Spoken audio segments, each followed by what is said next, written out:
हमारे साथ हमारे सहयोगी जगविंदर पटियाल लगातार ग्राउंड जीरो से पल पल का अपडेट आप तक पहुंचा रहे हैं। जगविंदर। रोमाना, देखिए, मुझे अब ये लगता है कि न्यू पार्लियामेंट बिल्डिंग के बाहर पुलिस को भीड़ ने घेर लिया है। मतलब हालात ये बन गए हैं, जितनी भी सड़कें आ रही हैं ये पुलिस बीच में खड़ी है। ये देखिए मेरे चारों तरफ किस तरह से, और जिस तरह से ये इधर से गलियों से भीड़ निकल कर आ रही है, और आप जहां तक हम घुमाएंगे ये देखिए चारों तरफ से पुलिस को भीड़ ने घेर रखा है, अब हम ये कह सकते हैं।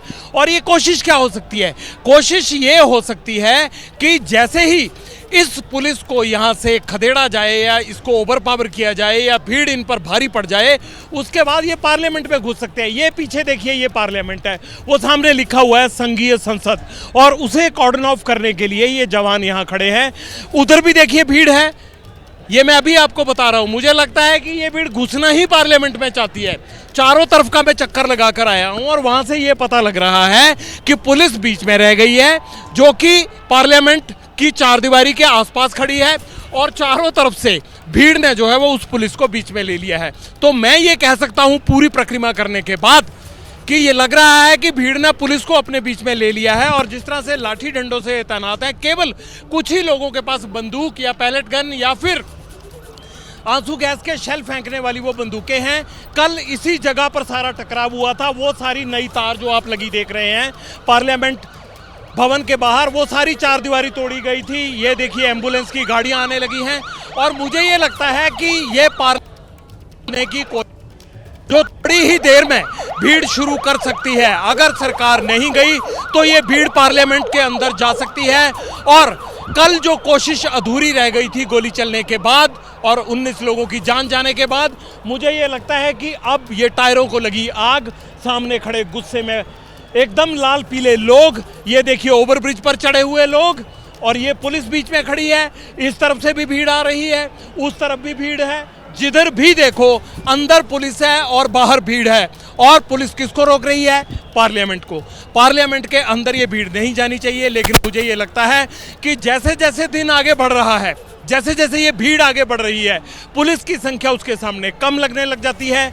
और अगर ये टायरों को जल रही आग और तमाम विरोध प्रदर्शन ऐसे ही उग्र होते रहे, अगर केपी ओली सरकार बनी रही और इन उग्र प्रदर्शन का शाम तक उस पर कोई असर नहीं हुआ, तो मुझे लगता है कि ये पुलिस उस तरफ चली जाएगी और लोग जो हैं वो पार्लियामेंट की तरफ आ जाएंगे। उसको आने में टाइम नहीं लगेगा, क्योंकि अब भी अगर संख्या की बात करें तो पुलिस भीड़ के मुकाबले बहुत कम है, और भीड़ हर गली मोहल्ले से इसी तरह आगे बढ़ रही है। आप देखिए टायरों का धुआं, आग लगाई गई, देखिए ये पथराव शुरू हुआ, ये पथराव बॉटल, और ये पुलिस की तरफ हमला हो रहा है। पुलिस की तरफ से कुछ भी रिटेलिएट नहीं किया जा रहा है, लेकिन ये एक तरह के इंडिकेटर्स हैं। ये एक तरह से बताया जा रहा है कि अब देर हो रही है, और अगर ये भीड़ इस देर को ज़्यादा देर सहन न कर पाई तो शायद इसके गुस्से का शिकार या तो ये संसद भवन होगा या फिर इन जवानों को होना पड़ेगा, जिन्हें इस भीड़ को रोकने की ड्यूटी सौंपी गई है। लेकिन इन जवानों की संख्या भीड़ को रोक रहे हैं, भीड़ चारदीवारी की तरफ बढ़ती जा रही है। कल यही वो इलाका है जहां पर हिंसा हुई थी। ये जो सड़क में लाल लाल ईंट के रोड़ों के निशान दिख रहे हैं, आज ये रोड़ों के निशान लगी टायरों की आग में तब्दील हो चुके हैं। और एक तरह से पार्लियामेंट के गेट की तरफ भी, ये एक तस्वीर दिखाऊंगा मैं, देखिए वो भी भीड़ आगे बढ़ रही है। ये पार्लियामेंट पर कब्जा करने की तैयारी चल है, और सामने टायरों को आग लगाई गई है।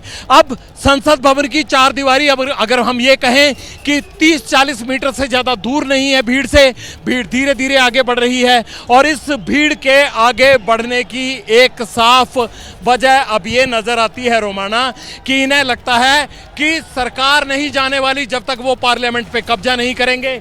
इसलिए ये सभी लोग, देखिए पुलिस पीछे हट रही है, भीड़ आगे बढ़ रही है, टायरों को आग लगी हुई है। उन टायरों को पुलिस की तरफ फेंका जा रहा है, जो आग लगाई गई थी देखिए उनको पुलिस की तरफ लाया जा रहा है। टायरों को पुलिस पीछे हटी है, और इस धुएं के गुबार और आग के साथ साथ काठमांडू की सड़कों पर आप देख सकते हैं भीड़ का गुस्सा उसी तरह से सड़क पर उतर रहा है जैसे इन टायरों में लगी आग। दोनों का एक ही जज्बात है, खाक करके रहेंगे।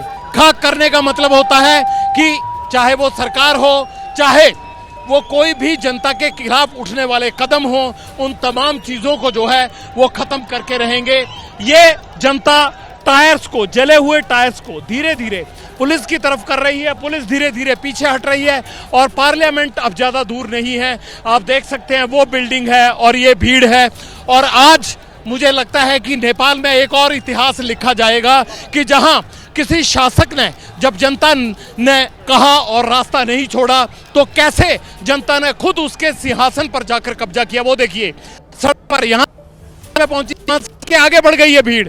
चारों तरफ से पार्लियामेंट की तरफ भीड़ आगे बढ़ रही है और जो काम ये कल नहीं कर पाए थे वो काम अब शुरू हुआ। ये देखिए, ये पुलिस को पीछे खदेड़ा गया, पुलिस को पीछे खदेड़ा गया पार्लियामेंट की तरफ। मैं कह रहा था ना कि संसद भवन की तरफ जाएंगे ये लोग। अब ये भीड़ आगे बढ़ रही है चार दीवारी की तरफ। पुलिस पीछे हटी, पुलिस पीछे खदेड़ दी गई है। अभी बोतलें आई हैं, पत्थर नहीं आए हैं, अभी बोतलें, ये पत्थर भी आ गए, पथराव शुरू हो गया है। ये देखिए धुएं के बीच से पथराव चल रहा है। न्यूज़ देना चाहता हूँ, बोलिए। देखिए अभी नेपाल में स्थिति ऐसे ही चल रहा है।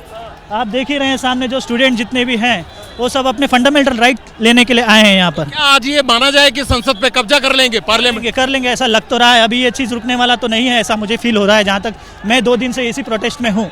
उससे की वजह क्या है आप लोगों की वजह यही है कि जो फंडामेंटल राइट है जो एक सिटीजन के, वो स्टूडेंट आपसे मांग रहे हैं। वो अपना टैक्स भर रहे हैं, वो अपना सब कुछ दे रहे हैं, आपको पैसा दे रहे हैं, तो आप फिर भी उनका कैसे इंटरनेट बंद कर सकते हैं? और वो अपने राइट्स मांग रहे हैं कि वो बोल सके एटलीस्ट कहीं प्लेटफॉर्म पे अपनी बातें रख सके गवर्नमेंट के सामने। और गवर्नमेंट इस बारे में क्या कर रहा है ये बताइए आप मुझे। तो ये प्लानिंग क्या है? बेसिकली पार्लियामेंट पे कब्जा करना है, पार्लियामेंट पे कब्जा करना, और ये सरकार जो है इसको अभी यहाँ से बर्खास्त करना है और नई सरकार का गठन होना चाहिए। यही यहाँ की युवा की अभी मांग है। आपको क्या लगता है कि सरकार ने क्या कुछ नहीं किया? आपकी मांगे क्या थी? 4 मांगे पड़ी। सरकार ने सबसे पहली बात तो एम्प्लॉयमेंट जनरेट किया नहीं है। यहाँ पे जितने भी मंत्री के बच्चे हैं वो सब विदेशों में जाके पढ़ रहे हैं। जो लोकल पर्सन है यहाँ के वो यहाँ पे मर रहे हैं। यहाँ पे उनके पास रोजगार नहीं है, वो यहाँ पढ़ाई के लिए लाखों रुपए बर्बाद कर रहे हैं और अंत में उनको ना ही प्लेसमेंट है ना ही कुछ है। तो आपको तो मांगेंगे अपनी अपनी अपनी अपनी अपनी जो जरूरतें हैं वो तो मांगेंगे, है ना।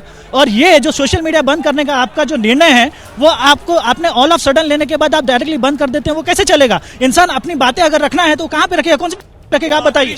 क्या है जनता की, युवा की शर्त क्या है कि ओली सरकार शासन छोड़े?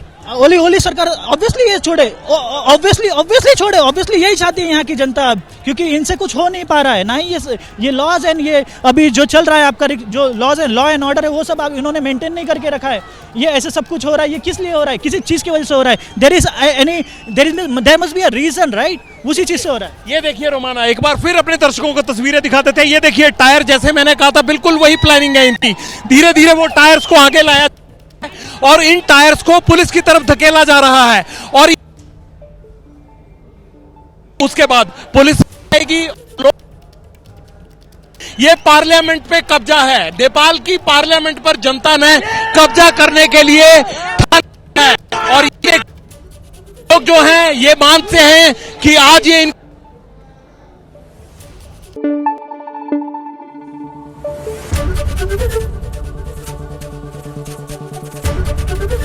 एबीपी न्यूज आपको रखे आगे।